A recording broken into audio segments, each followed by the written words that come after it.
अयोध्या में सेना भर्ती की तैयारी कर रहे युवाओं ने अयोध्या शहर में जमकर हंगामा किया। विरोध कर रहे युवा पहले प्रयागराज हाईवे पर जमा हो गए, जिससे वाहनों का आवागमन बाधित हो गया। मौके पर पहुंचे पूरा कलंदर पुलिस ने युवाओं को वहां से हटाया, लेकिन अपनी मांग पर अड़े युवा विरोध से हटने के लिए तैयार नहीं हुए। हाईवे से हटने के बाद उन्होंने नाकाचुंगी और फैजाबाद रेलवे स्टेशन पर प्रदर्शन शुरू कर दिया। विरोध कर रहे युवाओं का कहना है कि 2 साल से अधिक समय बीत चुका है, भारतीय सेना की भर्ती नहीं निकल रही है। ऐसे में आर्मी में नौकरी पाने का सपना संजोए तैयारी कर रहे युवाओं के लिए भविष्य पर संकट की स्थिति बन गई है। युवा नौकरी की आयु सीमा पार करते जा रहे हैं। समय से भर्ती न निकलने के चलते उनकी मेहनत बेकार हो रही है। विरोध कर रहे युवाओं का आशंका है कि पिछले 2 वर्ष से सेना की भर्ती नहीं निकली है और इस वर्ष भी निकलने की कोई उम्मीद नहीं है। ऐसे में अपनी मांगों को लेकर अमेठी ARO के 13 जिलों के युवाओं ने अयोध्या में धरना प्रदर्शन किया। पहले युवा ढाबा सेमर के पास प्रयागराज हाईवे पर एकत्रित हुए, जहां से पूरा कलंदर पुलिस ने उन्हें जबरन हटाया। उन्होंने थल सेना को संबोधित एक ज्ञापन SP सिटी को सौंपा। वहीं SP सिटी विजय पाल सिंह ने बताया कि पुलिस और सेना भर्ती का प्रयास कर रहे कुछ युवा अपनी मांग को लेकर अयोध्या में एकत्र हुए थे। बातचीत के माध्यम से सभी को समझा बुझाकर शांत कराया गया है। अधिकतर युवा अपने घर को वापस लौट चुके हैं। इनकी मांगों को जिलाधिकारी के माध्यम से सक्षम स्तर पर पहुंचाया जाएगा। जो अमेठी ARO के जो 13 जिले हैं, जैसे कि प्रतापगढ़ है और फैजाबाद है, अंबेडकर नगर है, कौशाम्बी है, बस्ती है और भी जो 13 जिला है, सभी लोग आए हुए हैं भैया यहाँ पे धरना प्रदर्शन करने के लिए। हमारी इंडियन आर्मी की भर्ती जो है 2-3 साल से नहीं आ रही है और इस साल भी आने की उम्मीद कम लग रही है। हम लोग चाहते हैं कि 2021 के लास्ट तक अक्टूबर तक हम लोग की इंडियन आर्मी की भर्ती आ जाए। बस हम लोग की यही डिमांड है। हमको इस चीज का जवाब चाहिए सर। जो बच्चे हमारे बड़े भाई और छोटे भाई मिलकर तैयारी कर रहे हैं सर, 2 साल उनकी एज खत्म हो गई है। वो NCC की है, कोई BSc किया, कोई MSc किया, भर्ती के लिए मर रहा है, भर्ती नहीं आ रही है। किसी घर में 4 लाख बच्चे हैं, कोई भर्ती नहीं पा रहे हैं सर, उनका खर्चा कैसे चलेगा? सरकार जिम्मेदार है सर। एज में क्या छूट मिलेगी? सरकार हमको जवाब दे। क्या नाम? देखिए, कुछ युवक लोग हैं और जो पुलिस में आर्मी में भर्ती के लिए प्रयास कर रहे हैं, दौड़ रहे हैं, तो ये लोग जो है आज अपनी मांग के लिए कि हमको नौकरी मिले और भर्ती हो, इस बात को लेकर के लोग इकट्ठा हुए थे। इनको समझा बुझाकर शांतिपूर्वक इनका डिस्पर्सल हुआ और बाकी सभी लोग अपने गंतव्य पर चले गए हैं। इनकी जो मांगे हैं वो उनके माध्यम से जिलाधिकारी महोदय के माध्यम से पहुंचाई जाएंगी और ये लोग इनका डिस्पर्सल हुआ है, चले गए हैं। कुछ लोग ये थे, आए थे, इनको समझा बुझा करके आपकी तरफ से क्या आश्वासन दिया गया है?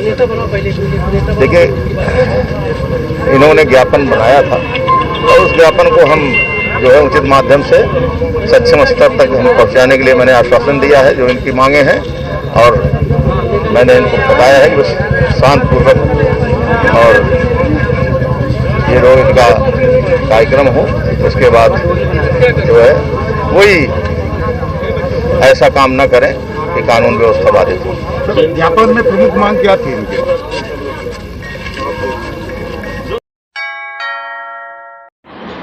मथुरा में मुख्यमंत्री योगी आदित्यनाथ की तीर्थ क्षेत्रों से शराब और मांस की दुकान हटाए जाने के बयान पर रामनगरी के संतों ने स्वागत किया है।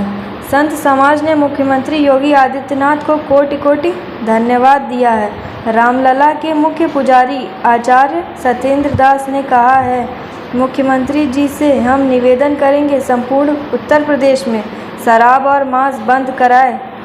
जितने भी धार्मिक स्थल हैं सभी धर्म स्थलों पर बंद करा देनी चाहिए। अयोध्या में भी इसकी मांग किया गया है, लेकिन सरकारी स्तर पर कोई घोषणा नहीं है। वहीं हनुमानगढ़ी के महंत राजू दास ने मुख्यमंत्री जी को कोटि कोटि धन्यवाद दिया।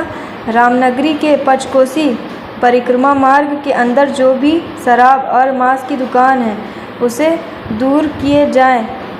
मुख्यमंत्री जी को साधुवाद है जिन्होंने इस विषय पर चिंतन किया। जगत गुरु परमहंस आचार्य ने कहा है, धार्मिक संस्कृति को बचाने के लिए तीर्थ क्षेत्रों से अंडा और मांस की दुकानों को अति आवश्यक हटाया जाएगा।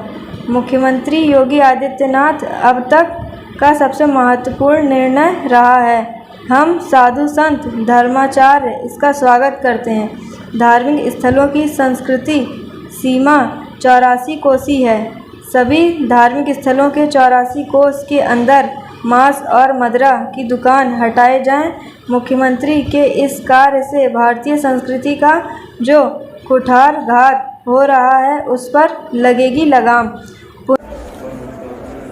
योगी जी को साधुवाद, धन्यवाद। उत्तर प्रदेश के यशस्वी मुख्यमंत्री योगी जी महाराज ने कहा कि जहां भी धार्मिक जगह है वहां पर मांस और मदिरा बैन किया जाए। स्वागत योग्य है, मैं उनको साधुवाद देता हूं।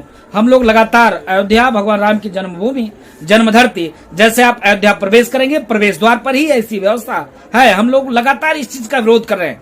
कई बार राष्ट्रपति महोदय को, कई बार राज्यपाल महोदय को, कई बार मुख्यमंत्री जी को ज्ञापन दे चुके हैं कि जो भी धार्मिक नगरी है उसमें इस प्रकार के जो दुकानें हैं, इस प्रकार के जो मॉडल शॉप हैं उसको बंद करना चाहिए। तमाम जगह है, तमाम व्यवस्था वहां खोलिए, कोई दिक्कत नहीं है। लेकिन जो धार्मिक जगह है जहां पर लोगों की आस्था जुड़े हुए हैं, मठ मंदिर के बगल में, मंदिरों के बगल में इस प्रकार के जो खोले जाते हैं, मॉडल सब चल रहे हैं, इस प्रकार से जो क्रय और विक्रय होता है ये दुर्भाग्यपूर्ण है। इसके नाते मैं योगी जी को साधुवाद, कोट कोट आभार देता हूं। योगी जी ने अधिकारी को निर्देश दिया कि इस पर किस प्रकार से हम लोग कार्रवाई करें जिससे इससे बचा जा सके। इसके नाते योगी जी को साधुवाद, योगी जी को धन्यवाद। मथुरा में जिस तरह से उत्तर प्रदेश के यशस्वी मुख्यमंत्री योगी श्री आदित्यनाथ जी ने अंडा मांस मदिरा पर प्रतिबंध लगाने की बात कहा है, उसका हम साधु संत धर्माचार्य स्वागत करते हैं। ये अच्छी पहल है। जितने भी धार्मिक स्थल हैं उनकी जो शास्त्रीय सीमा 84 कोस की है वहां अंडा मांस मदिरा नहीं बिकना चाहिए। अब मुगल काल के पहले किसी भी धर्म स्थलों में नहीं बिकता था। अभी जब मुगल काल में मठ मंदिर तोड़े गए उस दौरान ये शुरू हुआ है और अब योगी जी का जो पहल है वो निश्चित रूप से हम लोग उम्मीद करते हैं कि जितने भी तीर्थ हैं उनकी जो शास्त्रीय सीमा 84 कोसी है वहाँ अंडा मांस मदिरा बंद। महाराज जी, रामलला मंदिर बन रहा है, अब श्रद्धालु बढ़ेंगे, क्या कहेंगे इसके लिए? मर्यादा पुरुषोत्तम भगवान श्री रामलला का दिव्य भव्य राम मंदिर का निर्माण कार्य चल रहा है, तो आवश्यक हो गया है कि अयोध्या के 84 कोस में अंडा मांस मदिरा न बिके। इसके लिए योगी जी को ध्यान देना चाहिए। देखिए, मुख्यमंत्री जी से हम निवेदन करें कि संपूर्ण उत्तर प्रदेश में मांस मदिरा बंद करें, क्योंकि किसी क्षेत्र में यदि इस प्रकार से होता है तो उससे जब देखो कहीं कोई शराब पी के मर रहे हैं, तमाम घटनाएँ ऐसी हो रही हैं। इसलिए एक ही उपाय है कि पूरे उत्तर प्रदेश में इसको मांस मदिरा को बंद करा दिया जाए। यदि ये बंद करा दिए जाते हैं तो ये आज घटनाएँ होती हैं शराब पी के मरने वालों को समाप्त हो जाएगी। केवल मथुरा की ना, मथुरा के भी वो मथुरा और वृंदावन ये सब जगह का यदि वो बंद करते हैं मांस मदिरा तो बहुत अच्छी बात है। जो जितने भी धार्मिक क्षेत्र हैं सभी धार्मिक क्षेत्रों में मांस मदिरा बंद कर देना चाहिए। अयोध्या में भी इसकी मांग किया गया है, लेकिन सरकारी स्तर पर इसको घोषणा अभी नहीं हुई है। इसलिए जहाँ इधर उधर लोग मांस मदिरा का सेवन करते हैं, इसलिए समस्त तीर्थ स्थानों में बंद कर देना चाहिए। और विशेष रूप से यदि बंद करना तो पूरे उत्तर प्रदेश में मांस मदिरा का बिक्री और बंद कर देना। अयोध्या में जनवादी पार्टी के तहत बीकापुर विधानसभा के मसौदा क्षेत्र में बरवा स्थित पृथ्वीराज चौहान इंटर कॉलेज में कार्यक्रम आयोजित हुआ। इस कार्यक्रम में बतौर मुख्य अतिथि के रूप में पार्टी के राष्ट्रीय अध्यक्ष संजय सिंह चौहान अयोध्या पहुंचे, जहां समाजवादी पार्टी मसौदा द्वितीय क्षेत्र में जिला पंचायत सदस्य राजा अमान सिंह ने सैकड़ों कार्यकर्ताओं की मौजूदगी में नाका बाईपास पर जनवादी पार्टी के राष्ट्रीय अध्यक्ष संजय सिंह चौहान का जोरदार स्वागत किया। कार्यक्रम के दौरान प्रमुख रूप से पूर्व मंत्री आनंद सेन यादव, सपा जिला अध्यक्ष गंगा सिंह यादव मौजूद रहे। इस मौके पर पार्टी के कार्यकर्ताओं ने अपना नेता का माल्यार्पण किया। पूर्व मसौदा द्वितीय क्षेत्र के जिला पंचायत सदस्य राजा मान सिंह ने कहा कि पार्टी के राष्ट्रीय अध्यक्ष संजय सिंह चौहान का आगमन हुआ है। पूर्व क्षेत्र में भाजपा हटाओ प्रदेश बचाओ अभियान शुरू किया गया है। 2022 के विधानसभा चुनाव में प्रदेश की सत्ता से भाजपा को हटाने का काम करेगा। हर वर्ग के लोगों को मिलकर आने वाले 2022 के चुनाव में अखिलेश यादव जी को उतारकर प्रदेश का मुख्यमंत्री बनाने का कार्य करेंगे। वहीं इस मौके की बड़ी संख्या में जनवादी पार्टी के पदाधिकारी व कार्यकर्ता कार्यक्रम में मौजूद रहे। अध्यक्ष हमारे संजय सिंह चौहान जी का आगमन हुआ है तो पूरे प्रदेश में भाजपा भगाओ देश बचाओ का अभियान छेड़ा उन्होंने। चौहान परिवार के साथ जो उन्होंने जाके की है वो किसी साथ नहीं की है। आप लोग देख रहे हैं मोदी की सरकार जो माननीय योगी जी की है जिस हद तक अपनी हरकतों से बाहर नहीं आ रहा। आप लोग देख रहे हैं गड्ढा इनके एजेंडे में था गड्ढा मुक्त सरकार होगी, गड्ढा युक्त सरकार कर दी है। और छोटे बड़े गरीब दुखिया जो भी है इनसे हर वर्ग पीड़ित है। कोई ऐसा वर्ग नहीं है जो बता दे मैं खुशहाल हूँ, कोई बता नहीं सकता है। रोजगार तो रोजगार गरीब को ही खत्म कर देगा, गरीब मारूफ बोली ये जान लीजिएगा।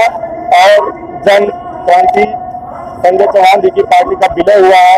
राष्ट्रीय अध्यक्ष जी इनको बहुत बड़ा पद देंगे और कैबिनेट मंत्री का पद देंगे सरकार बनने के बाद। यही इनकी 2022 पीड़ित है। हम लोग किसान घर से हैं, किसान भी पीड़ित है। 400 प्लस सीट रहेगी इस आजादी की। तो हमारे आजादी हैं बड़े हैं चौहान समाज के जो उन्होंने बातों को अपने रखा है। पृथ्वीराज चौहान जी की हत्या लाने काम कर रहे थे, कुछ नहीं किया। और कोई भी अपना मतलब जो भी जगह देना चाहिए था उनको सब झूठे वादे किए हैं, कुछ किए नहीं है।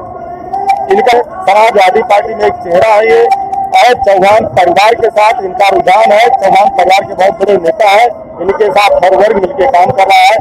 हम लोग मिलकर के माननीय अखिलेश यादव जी को पुनः मुख्यमंत्री बनाने का कार्य कर रहे हैं।